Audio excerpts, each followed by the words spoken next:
Well, we have a really interesting question here from Xiaoshan at Voice of America, who says that the maritime counterinsurgency project just started this month, and its project director argues that the US should recognize China's contest as an insurgency against the rules-based order. What do you think that a US maritime counterinsurgency strategy in the South China Sea would look like? And I guess I'll just tack on myself there. If that's not the right framing, what is? And is it a military-first strategy, or is it something broader than that that's applicable?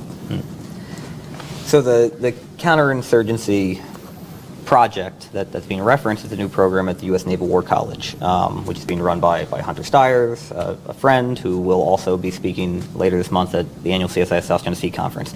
I don't want to speak on behalf of Hunter or his team or try to, interpret their analysis and their strategy. And while they launched a bunch of articles in their initial trench last week, I haven't gotten to read all of them. So what I will say is, so I mentioned that the future strategy for the U.S. really has to focus on combining short-term military deterrence with a long-term diplomatic and economic strategy. I don't believe that there are military solutions to the South China Sea. Any military conflict would clearly not be worth it and not be in the interest of any of the parties. However, we have a dangerous gap right now between say and do. We have, Mike Pompeo stood on a tarmac in 2019 and pledged that the U.S. would defend any Philippine troops, vessels, or aircraft that are attacked anywhere in the South China Sea. And yet, as I said, China controls the air and the sea and the electromagnetic spectrum of the South China Sea. And the closest U.S. military bases of any capability are in Okinawa and Guam at distances of 1,300 and 1,500 nautical miles. The only thing the U.S. is going to do is help with search and rescue operations if China decides to rip Philippine troops off of Second Thomas Shoal or something.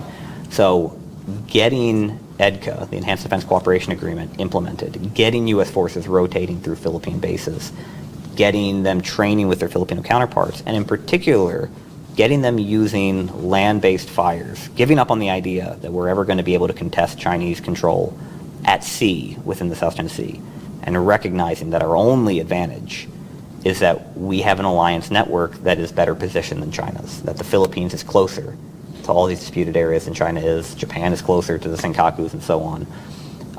The U.S. Marines get it. That's why their concepts around stand-in forces and the Expeditionary Advanced Basin operations are all about getting forces within China's range rings, and with land-based fires and the like in advance. The Japanese get it, and the Philippines is beginning to get it. That's the only way I see to change this pretty brutal math in which China's made all the right investments and we've made all the wrong ones for 20 years. Bonnie, you have anything to add there on I tools, think that approaches? there is a risk in defining the U.S. strategy and goals in the South China Sea as in exclusively anti-China ways.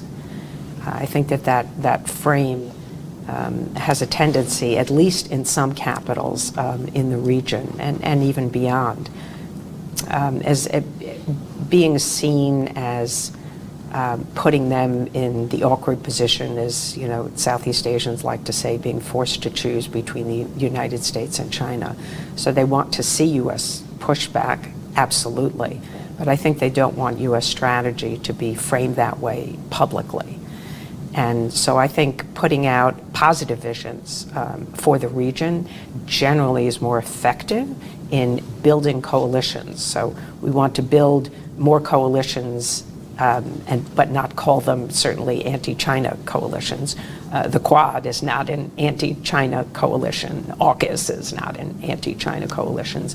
But both of those are being framed in more positive ways. And I think that's one of the reasons why, although initially, for example, many of the members of ASEAN were concerned about the Quad, I think they're less concerned today because of what the Quad has done, its actions, and the way that it defines its purpose.